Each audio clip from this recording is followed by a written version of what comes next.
வணக்கம். Welcome to கதை திரட்டு audio books. இந்த வீடியோவில் நம்ம என்ன கதை கேட்க போகிறோம்னா, தாய் மனம் சிறுகதை. வாங்க கதைக்குள்ள போகலாம்.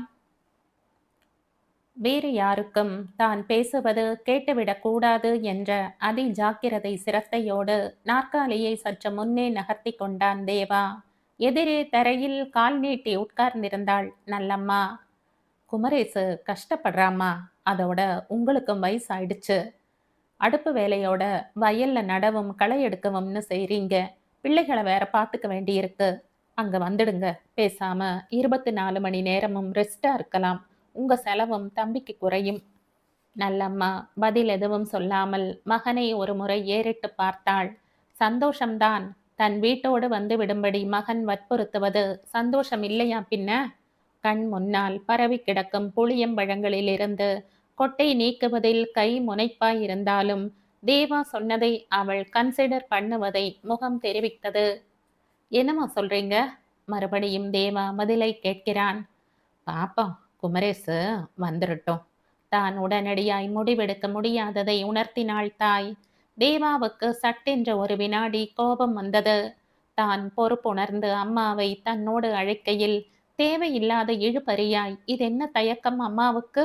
இவ்வளவு காலமும் ஆந்திராவிலும் அதற்கு வடக்கிலும் வங்கியில் பணியாற்றிய போதுதான் தொலைவும் சீதோஷ்ணமும் காரணமாய் அம்மா குமரேசுவுடனேயே இருக்கும்படியாகிவிட்டது. இப்போது அவனுக்கு மதுரைக்கு மாற்றலாகி குடும்பத்துடன் வந்தாகிவிட்டது. குமரேசு டவுனுக்கு போயிருந்தான். மெட்டாசிஸ்டாக்ஸும் கலப்பு உரமும் வாங்க. அவன் படிப்புக்கும் அதிர்ஷ்டத்துக்கும் அரசாங்க வேலை கிடைக்கவில்லை. விவசாயம். பட்டணத்து நாயக்கரின் நிலத்தை குத்தகைக்கு பிடித்து உழுகிறான்.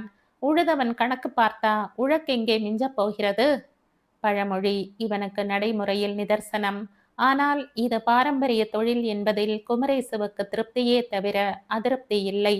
அவன் மனைவி காவேரிக்குத்தான் டான் டான்னு 1ஆம் தேதியானா வர்ற கவர்மெண்ட் சம்பளம் மாதிரி வருமா என்ற அண்ணாந்த ஏக்கம் எப்பொழுதும்.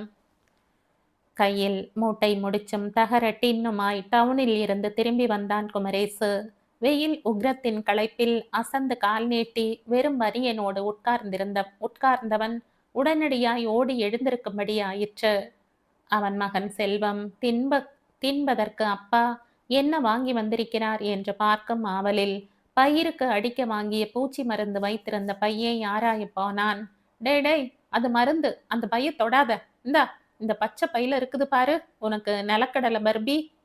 அந்த மருந்து பையை பிள்ளைகளுக்கு எட்டாத உயரத்தில் வைத்துவிட்டு மறுபடியும் தரையில் உட்கார்ந்து இன்னொரு பையை தன் பக்கமாக நகர்த்தி பிரித்தான். உள்ளே வாழை இலையில் திரட்சியாய் மஞ்சேர் என்ற பலாச்சுளைகள். சற்று தள்ளி நாற்காலியில் உட்கார்ந்திருக்கிற தேவாவிடம் தான் கொஞ்சம் சரிந்து கையில் இருக்கிற பலாச்சுளைகளை நீட்டி, எடுத்துக்கண்ணே என்றான். அதானே, நீ உள்ள நுழையும் போதே பலாப்பழ வாசனை கம்முன்னு வந்ததேன்னு பார்த்தேன் என்றபடி தேவா 2 சுளைகளை எடுத்து கொண்டான்.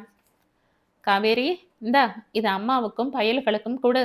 கையில் இருந்த மீதத்தை மனைவியிடம் கொடுத்துவிட்டு சௌகரியமாய் சுவரில் சாய்ந்து உட்கார்ந்து கொண்டான் குமரேசு. அம்மாவை தன்னோடு கூட்டி போவதை பற்றி இப்போது பேசலாமா என்று தேவா யோசித்தான். மறுப்பு எதுவும் சொல்ல மாட்டான் தம்பி. இருந்தாலும் முதலில் அம்மாவே அவனிடம் தெரிவித்து பிறகு தான் பேசிக்கொள்ளலாம் என்று முடிவு செய்து கொண்டான்.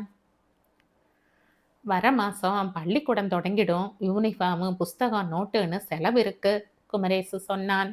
இந்த வருஷம் இந்த பொடியன் செல்வத்தையும் பள்ளிக்கூடத்துல சேர்த்துட வேண்டியது தானே? ஆமா, சேர்த்துடலாம்னு தான் பார்க்குறேன்னே. பகலெல்லாம் புழுதி காட்டில் அலையிறதோட இல்லாம அம்மாவையும் காவேரியையும் நொச்சு நொச்சுன்னு தொந்தரவு பண்ணிக்கிட்டே இருப்பான்.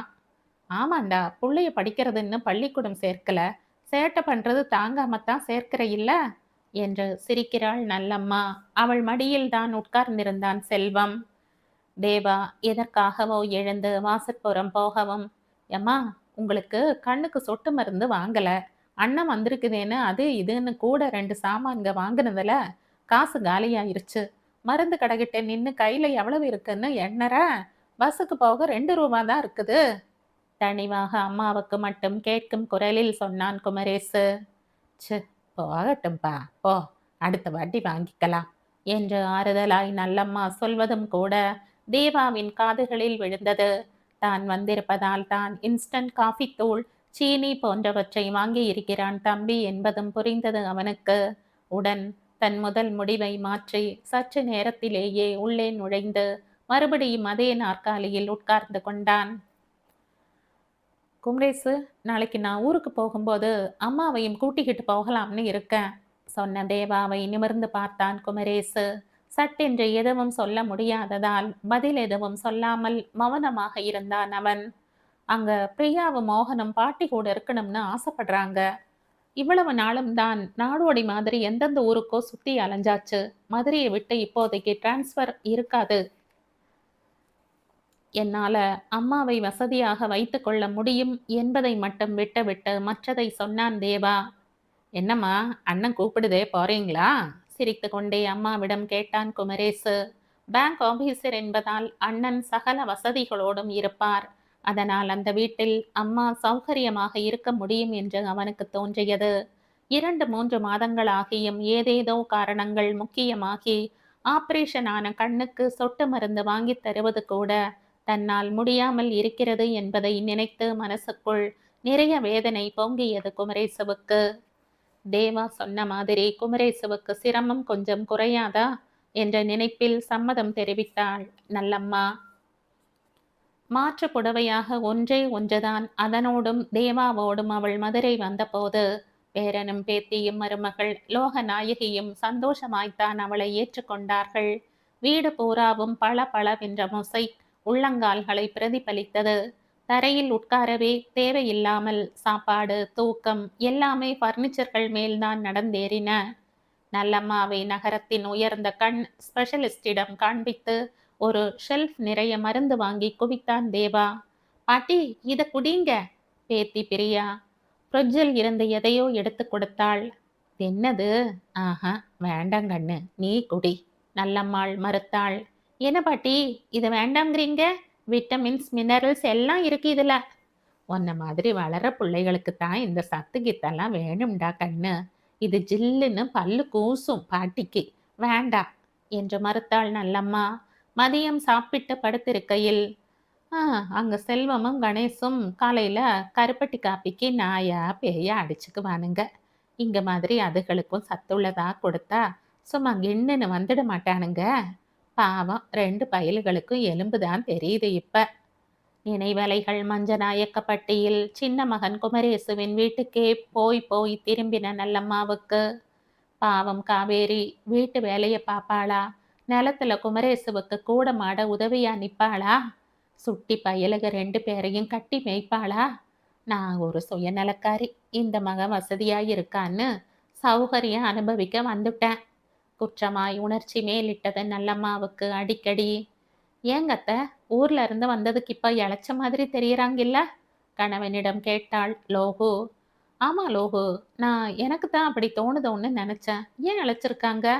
முன்ஹாலில் பிரம்பு நாற்காலியில் நல்லம்மா உட்கார்ந்திருந்த இடத்திற்கு வந்தான் தேவா. அவன் பின்னாலேயே லோகுவும். அம்மா, உடம்பு சரியில்லையா உங்களுக்கு? திடீரென்ற தன் முன் நின்று கேட்ட தேவாவை பார்த்து சிரித்தாள் நல்லம்மா. என்னப்பா திடீர்னு உனக்கு சந்தேகம்?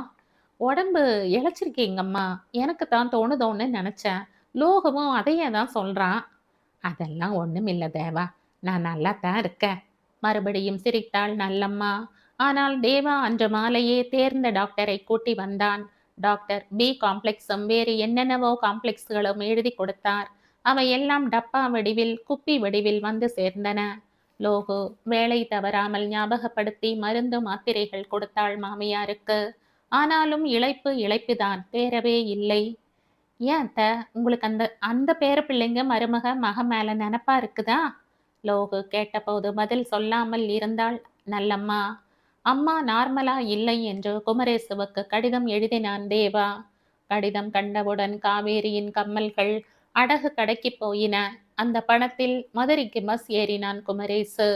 மஞ்சநாயக்கன் பட்டியில நம்ம வீட்டுல நல்லா தானே இருந்தாங்க அம்மா. அண்ணன் வீட்டுல என்ன சௌகரிய குறைவு இருக்க முடியும்? அண்ணியையும் குறை சொல்ல முடியாது. தங்கமான குணம். நான் தான் பாவி. என் வறுமைக்கு அம்மாவை பத்தி நினைக்காம விட்டுட்டேன். குற்ற உணர்வு கொள்ள தன்னையே நெஞ்சில் அறைந்து கொள்ளலாம் போல் இருந்தது அவனுக்கு. இல்லையே. அண்ணன் கூப்பிடவும், அண்ணன் வீட்ல அம்மா சௌக்கியமா இருக்கட்டும்னு தானே அனுப்புனேன். அம்மாவை பாரமாய் நினைத்து அனுப்பவில்லையே என்றும் தன்னையே சமாதானம் செய்து கொண்டான். வீட்டுக்குள் நுழைந்ததும், "அம்மா எங்கண்ணே?" என்றான் குமரேசு பரபரப்போடு. "குமரேசு வந்திருக்காம்மா" என்று உள்நோக்கி குரல் கொடுத்தான் தேவா. வெளியே வந்த அம்மாவை தாவி எதிர்கொண்டான் குமரேசு. விலை உயர்ந்த புடவையில் சற்று உயர் மதிப்பாக தோன்றினாள் நல்லம்மா. உடம்புதான் நிறைய இளைத்திருந்தது. "என்னம்மா உடம்புக்கு என்ன?" என்று பதட்டத்துடன் கேட்ட மகனிடம், "தேவா, உனக்கு காகிதம் எழுதி வந்தியா? நல்ல கூத்துப்போ. உடம்புக்கு ஒண்ணும் இல்ல. வேலைக்கு சாப்பிட்டுட்டு குத்துக்கல்லாட்டம் இருக்கேன்" என்றாள். அப்பாடா என்றிருந்தது குமரேசுவுக்கு. இரவு அம்மாவும் குமரேசுவும் தோட்டத்தில் உட்கார்ந்திருந்தார்கள். லோகு வீட்டிற்குள் பிள்ளைகளுக்கு பாடம் சொல்லிக் கொடுத்து கொண்டு, தேவா எங்கோ வெளியில். "குமரேசு, எனக்கு மதுரை ஒத்துக்கலப்பா. பூமி ஒரே சூடு" சொன்ன அம்மாவை திடுக்கிட்டு நோக்கினான் மகன். "ஏம்மா, அப்போ உடம்புக்கு ஒண்ணுமில்ல நீங்க?" தேவாவும் லோகமும் சங்கடப்படுவாங்க. ஊனா ஆனா ஓடி ஓடி ஊழியம் பாக்குதுக. எதுக்கு அவங்களுக்கு மன கஷ்டம்? நல்லம்மா வெகு நேரம் என்ன காரணம் சொல்லலாம் என்று யோசித்துத்தான் சூடு தனக்கு ஒத்துக்கொள்ளவில்லை என்பதை தேர்ந்தெடுத்திருந்தாள். "அப்போ காலையில எங்கூட மஞ்சநாயக்கம்பட்டிக்கு புறப்படுங்க.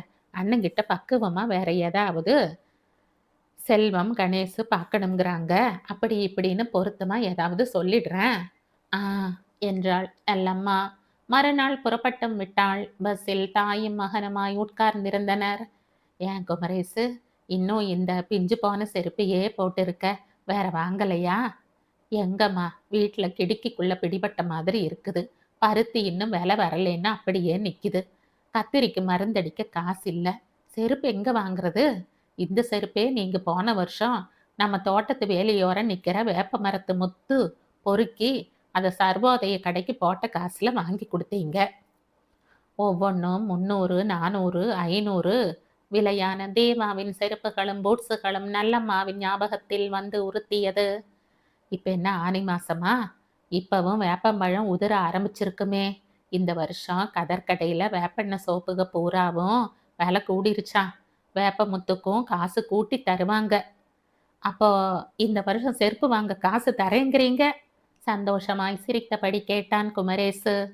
ஆ, சந்தோஷமாய் சிரித்தாள் நல்லம்மாள். பஸ்ஸை விட்டு இறங்கி மஞ்சநாயக்கன் பட்டியில் கால் வைக்கும் முன்னதாகவே இளைத்த சதை பூசினாற் போல ஆகிவிட்டது நல்லம்மாவிற்கு. அங்கே நான் வசதியா இருக்கேன். எங்க அம்மாவை சௌகரியமா சொகுசா வச்சுக்கணும்னு ஆசைப்பட்டேன் லோகு. என் சந்தோஷத்துல எங்க அம்மா பங்கெடுத்துக்கவே இல்லையே. இங்க இருக்கிற வரைக்கும் அம்மா சந்தோஷமாகவே இல்ல. தேவா வருத்த மேலிட மனைவியிடம் மனம் விட்டு புலம்பிக் கொண்டிருந்தான். இங்கே காவேரி தனக்கும் நல்லம்மாவிற்குமாக கொண்டு வந்த கூழ் பாத்திரத்தை வெறித்தபடி, "ஏன் காவேரி, எங்க அம்மா எங்க அண்ணன் விட்டு அம்புட்டு வசதியையும் விட்டுட்டு இங்க வர்றதுல பிரியப்பட்டாங்க. அண்ணனும் அண்ணியும் எப்படி தாங்குனாங்க தெரியுமா?" என்று புரியாமல் புலம்பினான் குமரேசு. "நான் என்ன அடுத்த ஆளா அந்நியமா? பணத்தையும் வசதியையும் பார்த்து மயங்க தாயாச்சே. சந்தோஷத்தை பகிர்ந்துக்கிறதை விட சிரமத்தை பகிர்ந்துக்கிறதுல தானே எனக்கு நிம்மதி கிடைக்குது" என்று தனக்குள் முணுமுணுத்துக் கொண்டாள் நல்லம்மா. டிவிஆர் நினைவு சிறுகதை போட்டியில் 1991ஆம் ஆண்டு முதல் பரிசு பெற்ற சிறுகதை இது. இந்த கதை உங்களுக்கு பிடிச்சிருந்தா லைக் பண்ணுங்க, ஷேர் பண்ணுங்க, சப்ஸ்கிரைப் பண்ணுங்க. மற்றும் ஒரு இன்ட்ரெஸ்டிங்கான கதையோட அடுத்த வீடியோல சந்திப்போம். பாய். தேங்க்யூ.